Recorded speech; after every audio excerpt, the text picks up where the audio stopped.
Welcome to the Black to School podcast, where two or more gathered, anything is possible. I'm one of your hosts, Hughes. And I'm your other host, Kedar, representing that Norfolk State. This podcast is to highlight successful stories of students that are currently at an HBCU, alumni of an HBCU, or affiliated with an HBCU. So make sure you tune in weekly.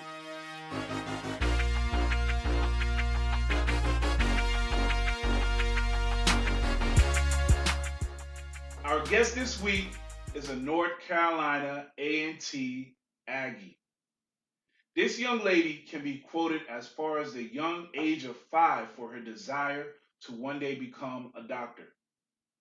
As a child, she noticed that none of her physicians were either African Americans or females. So her desire for medicine grew as she earned her bachelor's and master's in chemistry from North Carolina A&T, which would eventually lead her to complete her residency from East Carolina University. She has done medical work not only in the United States, but her journey in medicine has even reached as far as Africa. Aside from her work in medicine, she still finds time to give back to her community. She is one of the charter members for the Greensboro chapter of the Lynx. Her and some of her close friends give back to some of the local elementary schools in the Greensboro area, providing necessary donations. She even gives back to her alma mater, where she is involved in a mentoring program for female students interested in careers in medicine, along with actively doing work at North Carolina A&T to provide business clothes for students at the Aggie Rack and food for the Aggie Pantry. She is quoted as saying it is her true purpose and calling to help people understand and try to improve their overall health. She's a board certified medicine physician at Labor Healthcare. Please welcome to the Black to School podcast, Doctor Shannon Banks. Welcome to the Black to School podcast. Okay. With two or more are gathered, anything is possible. Yes, it is. Right. That's a word. All facts. Before we get into where you went to school and all the greatness that you have accomplished over the years, we start every podcast off with, what is your greatest achievement thus far? Oh. Did the same reaction. It's funny because I think people looking at what I do would say that would be it. Mm-hmm. But I don't think that's it for me. Okay. I feel like there's so much more that I haven't done yet. Right.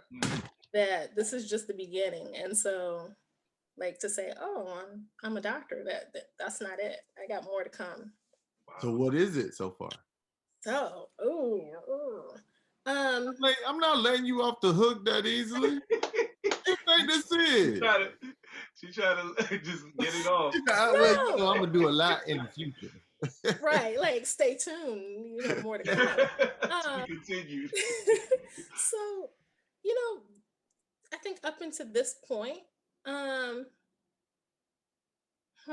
greatest achievement, I would say, I had the opportunity to do an ad for Honda. It was featured in 4 major magazines. It ran for a year. Wow. So, that's up there. Who can say they did that? Wow. I definitely haven't done an ad for Honda. For Chevy and Wells Fargo, but not Honda. Oh, man. What school are you representing? Tell everyone. So I am representing North Carolina Agricultural and Technical State University. The North Carolina Agricultural and Technical State University, Greensboro, North Carolina. That's what's up. Yeah. Nah, that's definitely Aggie Pride. Aggie Pride. Aggie Pride. Nah, it's big Aggie Pride when you through that country. We've been through there. I've been through there a couple of times, and when I say that campus is electric, woo! It's a talking whole about electric. Yes. As soon as you step foot on campus. As soon as you step foot on the yard. Yes. It's places just, to get lost. Yeah. Like it's I think when I was down there, they was having a pool party or something on the yard. I said, what is going on? There is always something going on, whether it's a football game, snowball fight. You can always find something to do. Always find something to do. That's what's up. So let's before we get caught up to North Carolina A&T, let's start back. Where you from? I'm from Goldsboro, North Carolina. Goldsboro, North Carolina. You're like, you don't know where that is. You're like, yeah. That's no, you've never heard of it. I've been there. That's like about an hour from Charlotte. No, it's like from Charlotte, it's probably about 4. Wow, I'm not close. 4.5. So it's Eastern North Carolina. Think I-95 toward the east, like toward the coast, but not quite to the coast. Okay. Yeah. I used to work and kind of live in Wilmington. Yeah. All right. So not too far from there. I've been there a little bit. You got some points back, you know. So from Goldsboro, now was education prevalent in your home? Did you grow up with both parents in the home? So yeah, I did. Actually, the reason we ended up in Goldsboro, there's a military base there, Seymour Johnson Air Force Base. My dad was a pilot in the military. Gotcha. And it just so happens I didn't have the typical military upbringing. I didn't get to move anywhere. Oh wow. You got lucky. Lucky, and you know, the short end of the stick. Either way, either way you want to call it. But no, both my parents were in the home. My mom, HBCU grad. Okay. Elizabeth City State University. Okay. She was a kindergarten teacher. And then my dad, also HBCU grad. He went to Tennessee State. All right. And while he was there, he did architectural engineering, and then decided to go to the Air Force and became a pilot. Wow. So did you always know? So coming towards the decision of college, did you have, or how many options? Not how many options did you have? Were there several options from PWI and HBCUs? There were several options. I kind of didn't have a specific place I was trying to be. I just kind of saw what would happen. And so I got acceptance letters from everywhere that I applied to. And actually in the end, I narrowed it down to 2 choices. Big flex. Everywhere I applied to, I got accepted. I caught that. Which one? Right. Who wants me? Where do I want to go? But no, yeah. So I narrowed it down to 2. Okay. And in the end, it was A&T and UNC. Okay. Wow. That's big. Wow. That's a big. That's big. So what was it about A&T that, you know, it came down to both, but you picked A&T? What was it about that? Yeah, and you know what's funny? Like, I think A&T chose me in the end, because I was torn for different reasons between the 2. You know, you hear about Carolina and, you know, you see it on TV. Not everyone knows about A&T. Mm-hmm. And so, I kept wrestling with the idea of where I should go. And it was funny because some people were like, I don't understand why it's a choice. You know? So for me, I feel like A&T chose me. It was just the feeling on campus, kind of like what you guys mentioned. It's something to be said about stepping foot on A&T's campus, taking it all in, seeing everyone there. Just the atmosphere itself. I'll also say that A&T acted like they wanted me. You know, other schools were saying, "Oh yeah, if you come, we'll give you some money." They didn't say how much money. Right. A&T was like, "Look, you want to do engineering? This is what you do. This is what we got for you. You want to do graphic arts? This is what we can do for you." Wow. Like every step of the way, they said, "This is, you know, we want you." Wow. So I'm sure it feels good to feel wanted. of course. Sure. Everybody wants to be on it. That's right. So coming down to UNC and A&T, you chose A&T. I did. And now you're on campus at A&T. Mm-hmm. How was it stepping on the yard that first week? What was that first week on the yard like? Wow. I think everybody has that kind of first week jitters. You know, you're trying to fill out what's going on, see how you fit in. You know, there's, like I said, always something going on, lots of activity, you know, from just the things on campus to people visiting the campus. Mm-hmm. It was exciting. I was a visitor. You said visitor. I definitely was a visitor. You point them out and be like, what are they doing here? Right. But yeah, it just, you know, the nervous excitement, you know, who's it? Tamar Braxton, nerve guided, you know, you sure. just trying to take it all in, see, you know, where you fit in and all of it. Right. And I'll say that, like, for me, the campus experience, like from what you see today, that was a transition. When I started, we were still getting to the place that we are now, like as far as newer buildings, just kind of the lay of the land, so to speak. When I started freshman year, it was more of that older campus. There were even like houses in the middle of campus, like somebody's neighborhood in the middle of campus. Wow. And so that's changed drastically from the time I left to even now today. Yeah. So you talk about the nervous excitement, and there was always something to do. So moving forward, what were some challenges that you encountered while you were on campus that you were able to overcome? Yeah. So I mean, I think college is an adjustment in general. Right. You know, you get this newfound freedom. You know, nobody's there telling you, oh, you have to be somewhere. Mm-hmm. So it's up to you to get up and go to class on time, to do your work, you know, get it done in a timely fashion, or else you're going to be up all night trying to figure it out. So, you know, that was an adjustment, knowing when to say, okay, yes, I can do this. No, I need to stay in and get my work done. You know, I would say another challenge, like just taking advantage of the opportunities that were there, you know, from tutoring. Like, it's okay to ask for help early so you can go in and get it out of the way, and not have to worry about, okay, are my grades where they need to be? Right. So yeah. So come on now, come on. What did you go through? What did you go through that was a challenge, and you maybe had to have leaned on a professor, right, or you had to get your homegirls to support you and pull you through? Was there anything that you can share that other college students may come across, and maybe you sharing their story will give them the confidence that they can push through and pull through? Yeah. Let's see. Ooh. Dig it out.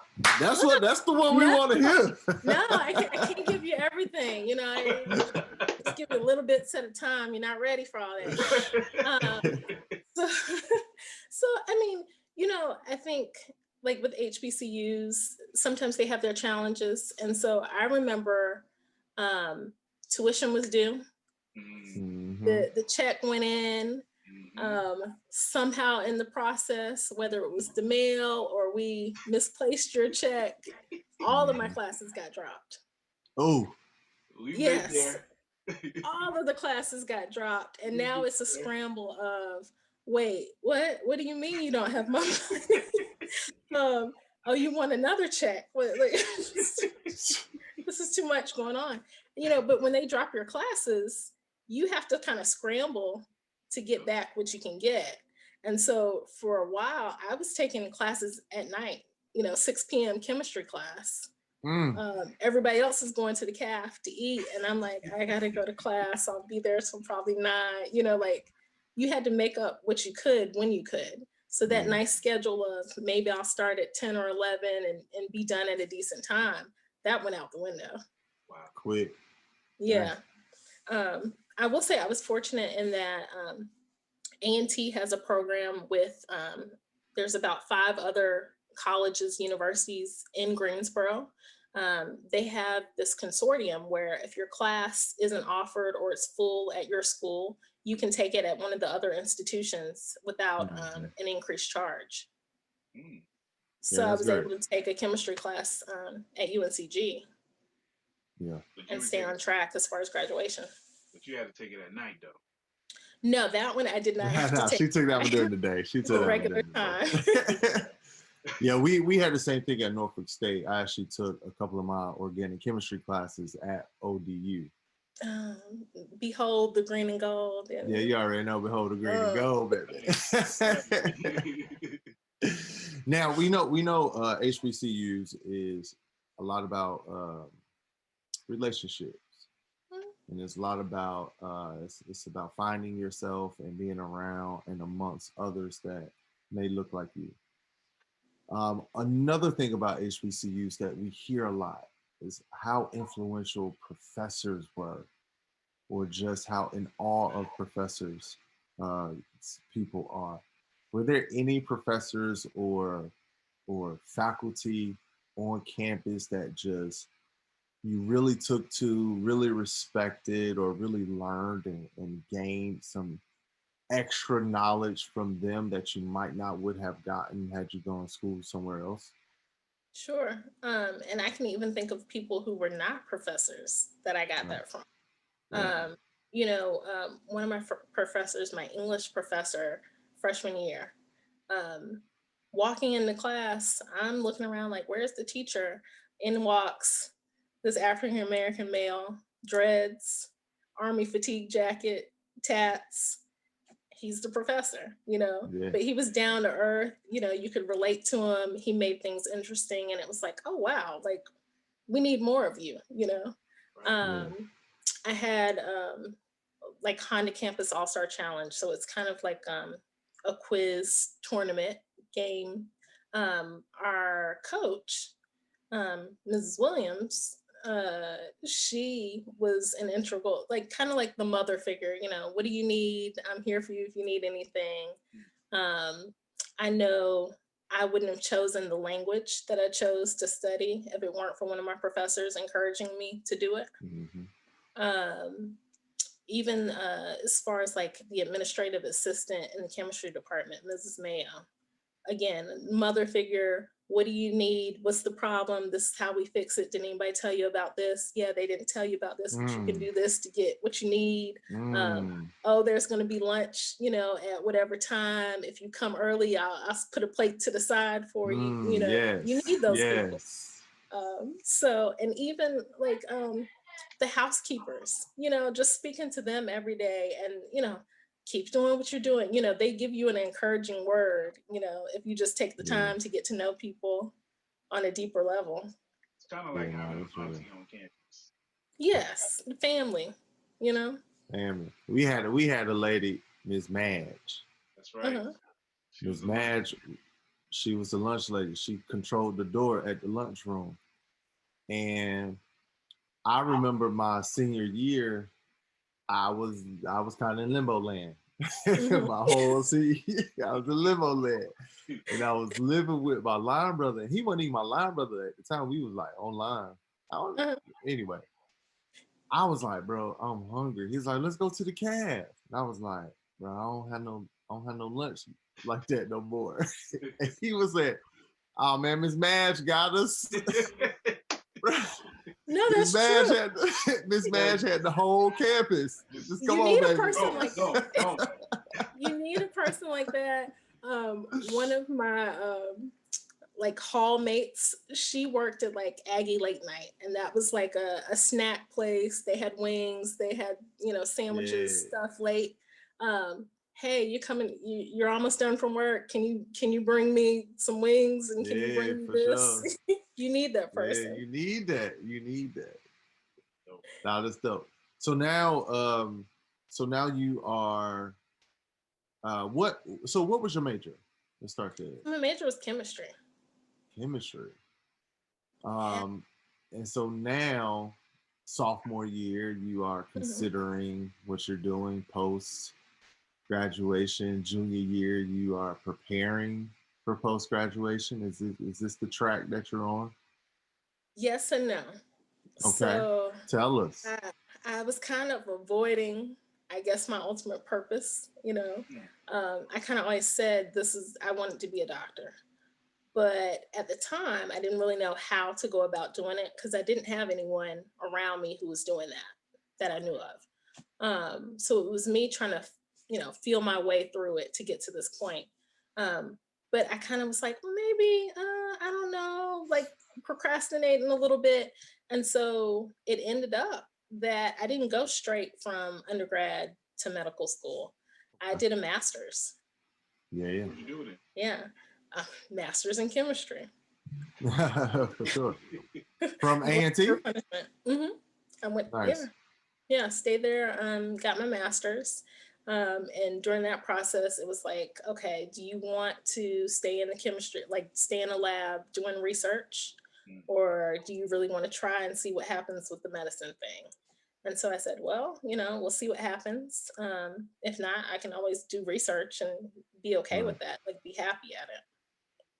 So where'd you go to med school? So I went to medical school at the Brody School of Medicine at East Carolina University in Greenville, North Carolina. Nice. Now, a lot of parents, so one of the reasons why we started this podcast, personally, is my wife, who's a pediatrician. She went to Berkeley for undergrad. She went to the University of Southern California for med school, and she went to UCLA for her residency. Okay. And so she is a PWI fan. Like, our kids cannot go to an HBCU. Oh until we met. Okay, I was like, what?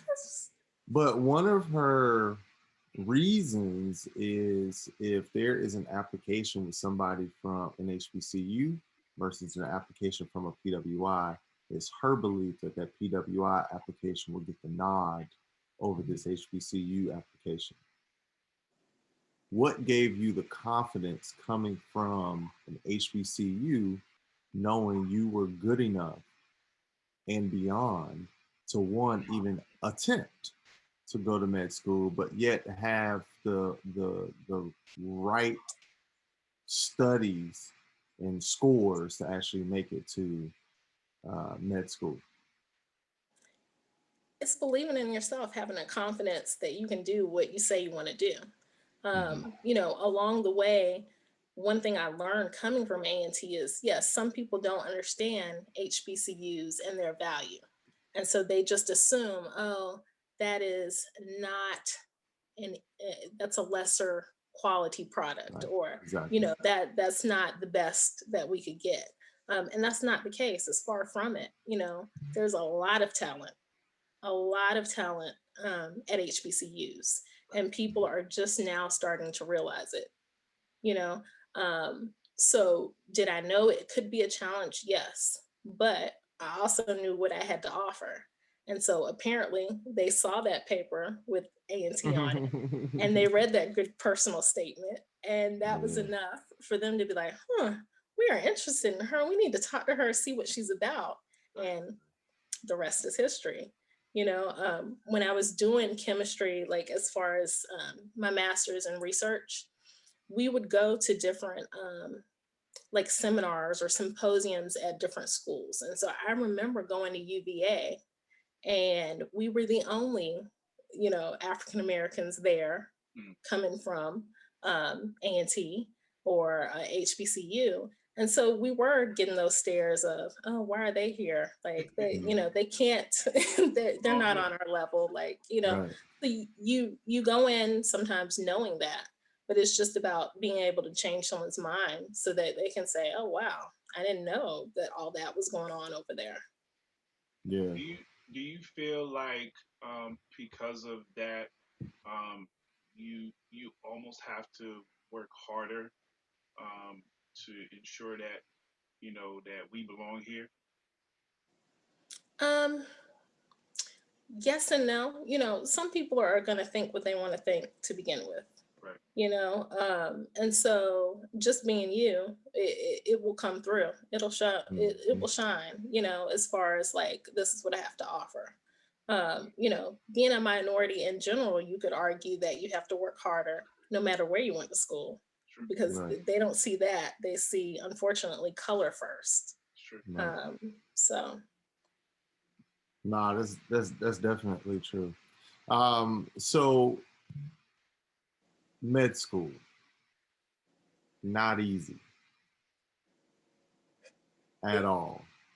Maybe to some. But what do I you what do you think you learned from A&T that you applied in med school that pushed you through? um I think it goes to it goes back to that support system, Mm. you know, because you know to say, oh, you know, I studied and I did all this at A&T. Medical school is a different level of study. So like just off top, the amount of information that you're getting on a daily basis is probably what you would get for a test set, you know. Mm-hmm. Us, you know, if you think about you might have 4 tests in a semester, that Yeah. might be one day or one week of work in medical school. So the volume is intense, you know, first off. You have to learn how to study differently because just sitting on the couch and reading something and thinking you're going to get it probably isn't going to work.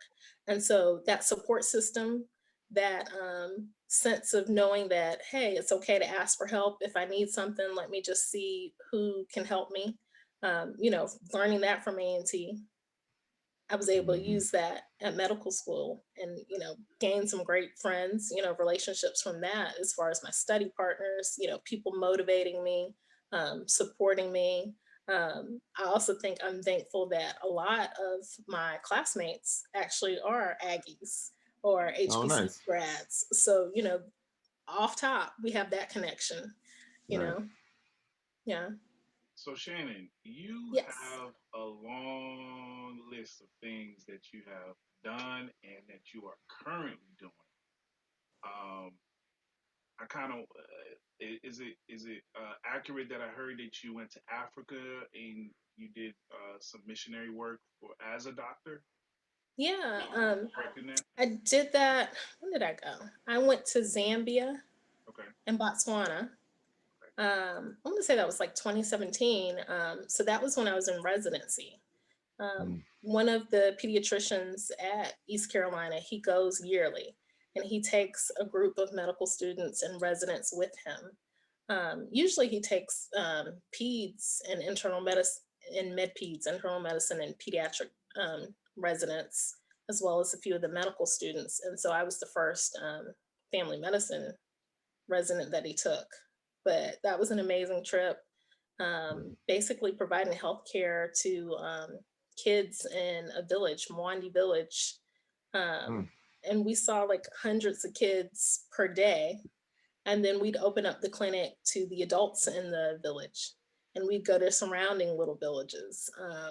And they were just so grateful to have us there. You know, you feel Yeah. bad because if we were here in the States, I know what I'd want to do to treat certain things. Right. But because we were there and the resources are limited, you know, you kind of have to think outside Mm. the box Right. and make things work. And so I just appreciate the fact that they were so appreciative. You know, even though I knew I wanted to do more, if I was able to like say, here's some Motrin and some vitamins and you need to do the following and that'll kind of help the issue.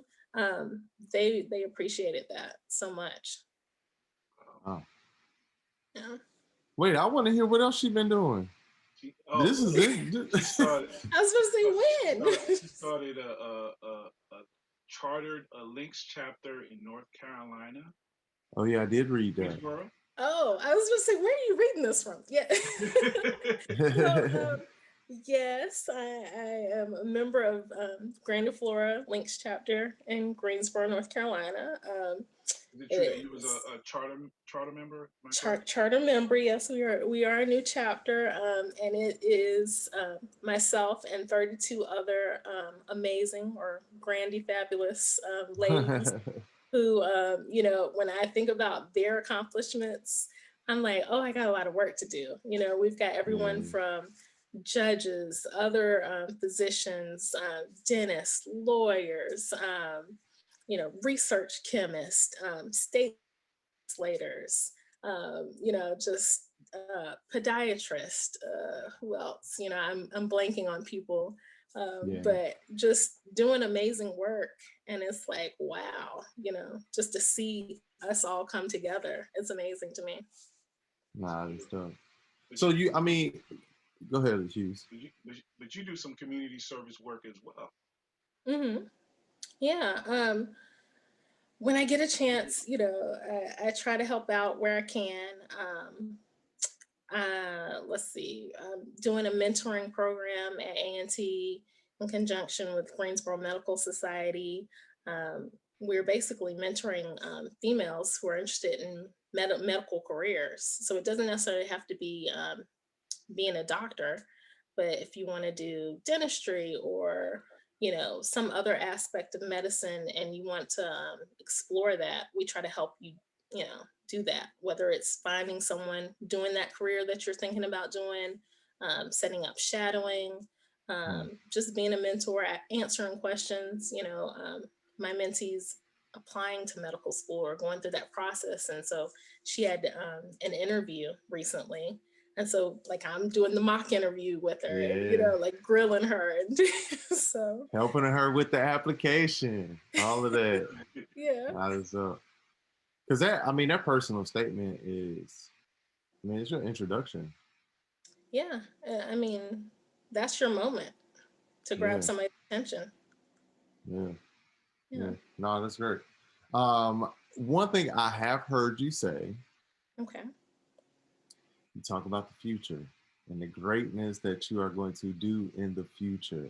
Yes. Although you have done a lot of great work now, what does 10 years from now look like for you?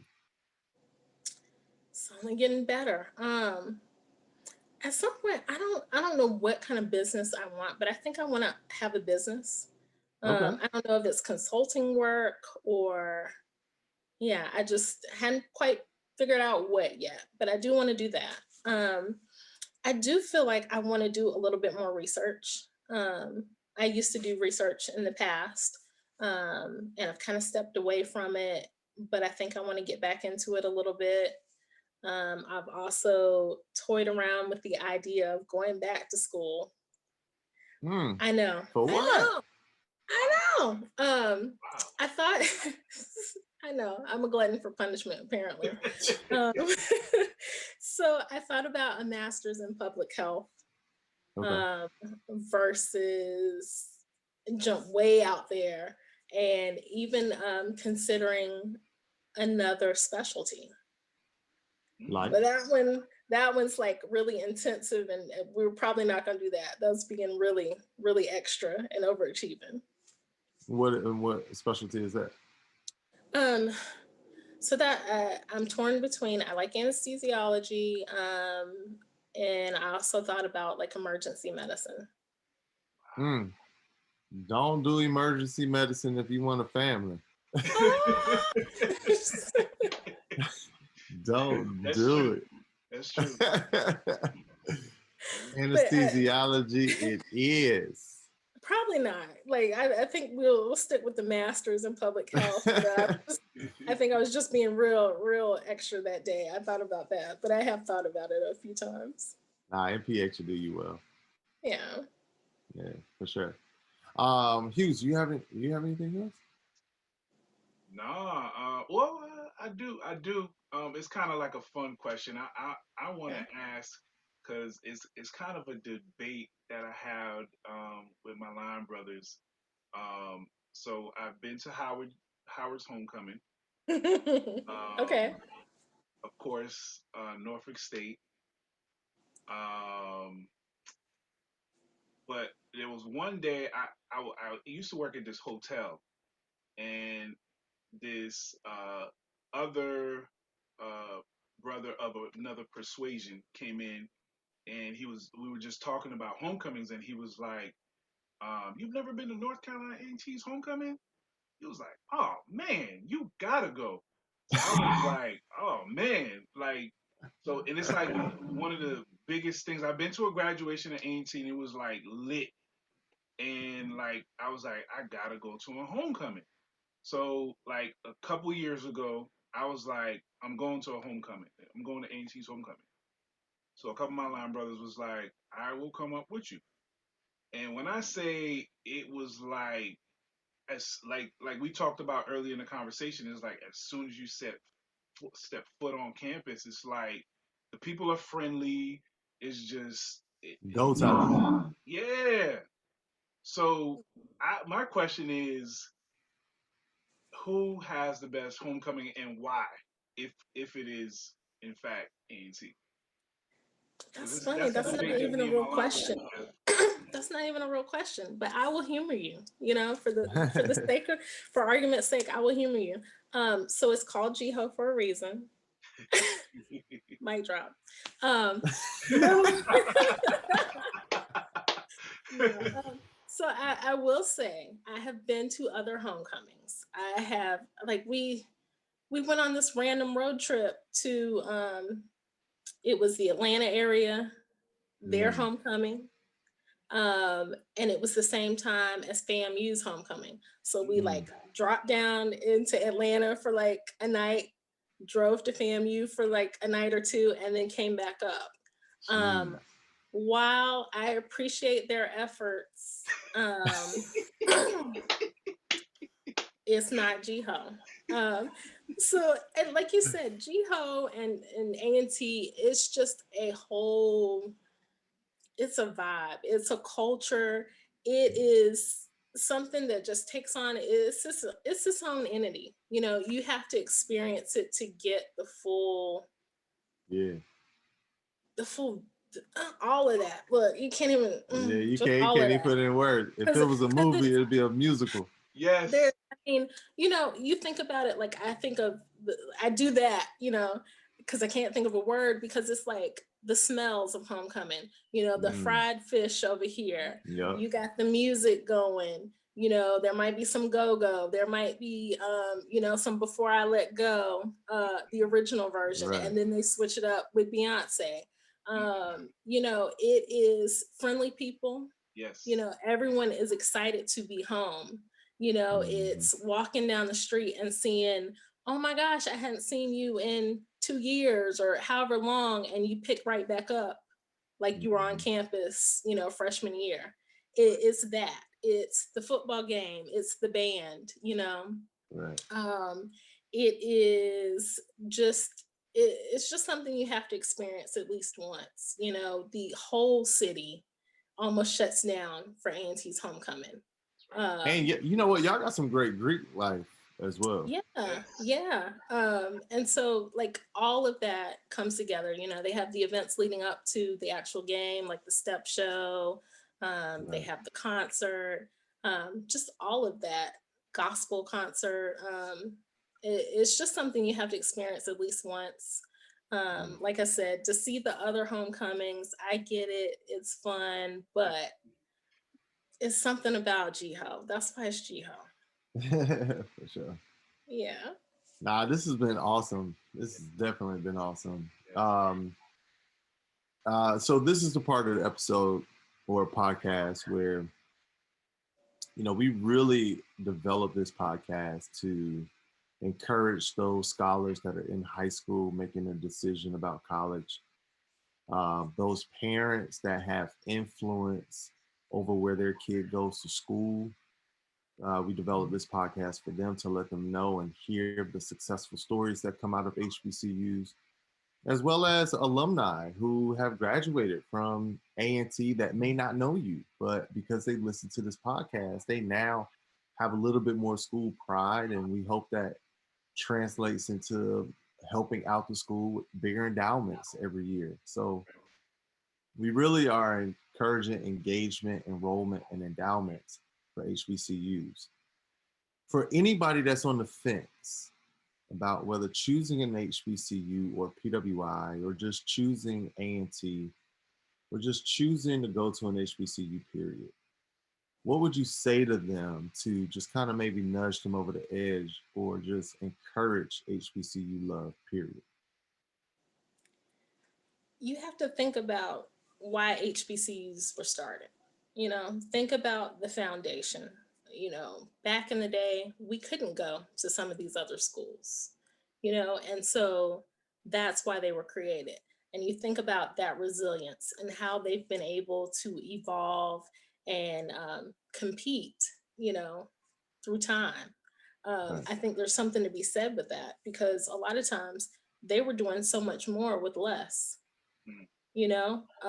So to say that that they're undervalued, you know if they're able to do so much more with less, just think about what they could do with equal. you know and you think about all the great people coming out of HBCUs, all the possibilities. Vice President Kamala Harris, That's right. she went to HU. So Stacey Abrams, Spelman, um, Raphael Warnock, Morehouse grad. So Chadwick Boseman. I mean, the list goes on. Felicia Rashad, also Howard. Um, the possibilities are endless. It's really, ultimately, it's about where you feel like you're going to succeed. When I was looking, people were like, "Oh, A&T, that's a party school." Lies. Like, stop right there. Anywhere you go is a party school. Everywhere. But you have to be mindful and realize I'm here for a reason. I didn't come here to waste money, whether you're paying for it or your parents are paying for it. Somebody's going to pay for it in the end. Right. You're not going to school to waste somebody's money. You're going to get an education. If you get the experience that comes with it while you're doing that, fine. But, remember why you're there, what your focus should be. Yeah. That's great. How can we find you? I'm out and about. I'm on LinkedIn. Okay. Let me tell you, hey, you the first. She's so professional. Say, I'm on LinkedIn. I'm on LinkedIn. Don't hit me on the gram. No, hit me on LinkedIn. So wait, I don't even have an Instagram. I don't get on Facebook. Like I try to limit my social media. Not, like I'm against or anything, but so often you go to dinner, you go out, and you see people doing what? On their phone, not having a conversation, sitting across from somebody. Right. Texting, looking on, their news feed, going down that rabbit hole of, going to check one thing, and then 2 hours later, I'm still scrolling. Scrolling. Rabbit hole. Yeah, I try not to get up there like that. I might check it every once in a while, but if you send me a message there, you're probably not going to get an immediate response. So just, I don't even mess with it. Get you up on LinkedIn. Right. Nah, that's awesome. So thank you so much. We really appreciate you coming on. No, thank you. Yeah, sharing your thoughts and everything. So we appreciate you. Thanks, guys. I had fun, even though you guys are from Norfolk State. And that's another plus about HBCUs. It's like one giant family. And even though you went to a different HBCU, you can pick, you talk junk, but if somebody from outside the family has something to say, it's a problem. It's a problem. Even my patients at work, I'm like, "Oh, where'd you go to school?" And they'll say like, "Oh, I'm an Eagle." And I'm like, "Oh, I'm sorry." And then they automatically, they're like, "So you're an Aggie, I guess." And, but it's all love in the end. Yeah, for sure. All right. Thank you so much. Yeah, thank you guys. Thank you for coming. This was amazing. Anytime. Thank you guys. All right, thank you. Man, that was great, bro. She is amazing. Like that was dope, man. For sure. I don't know if a lot of people know what the Links. Oh, I know. Mika's mentor is in it, and I was like, "Yo, like, is she a part of like the mafia or something?" Because right. She knows like a lot of. It's like she said, it's high. You know, a lot. It's high level people. And we're still trying to figure out what the Links is, though. Right. Man, that was dope. So this is part of the show where we call lesson of the day. Well, Hughes and I will talk about different key points or our favorite key point that we took away from the episode. Right. My key takeaway is confidence. Because, I mean, she had the confidence to say, my A&T education is enough. My master's from A&T is enough. Right. And now she went out there and killed it and, doing family practice now as a doctor. And, you parents, sometimes these parents spend $20,000 to $40,000 send their kids to private school, and then they send them off to another school, and they don't even make it to becoming doctors. True. So to get someone to come from A&T, really study, and then, become a doctor, man, it's just that confidence. It's amazing.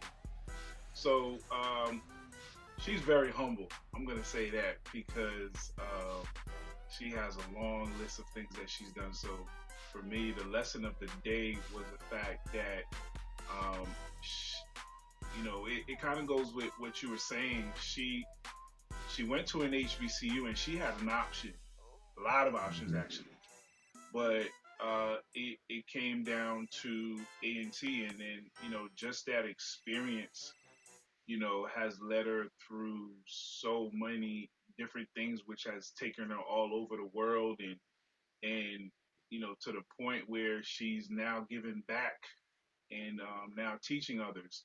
So, for me, it was the fact that, she's able to still do many, many great things, and she's a product of an HBCU twice. So right. I felt that was amazing. This was really, really enlightening.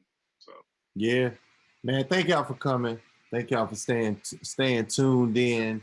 Make sure you come back. We here every week at Black to School Podcast. Tell 3 people, share, like, listen to us on your favorite podcast app or YouTube, and make sure you come back every week. Take a look at our next episode for next week. I mean, in the world of internet, it appears that way, that you don't have to, but I tell them all the time, I guarantee you will never, ever, ever learn what you can learn at a HBCU, in particular, anywhere else in the world. Not just college. I think in particular HBCU.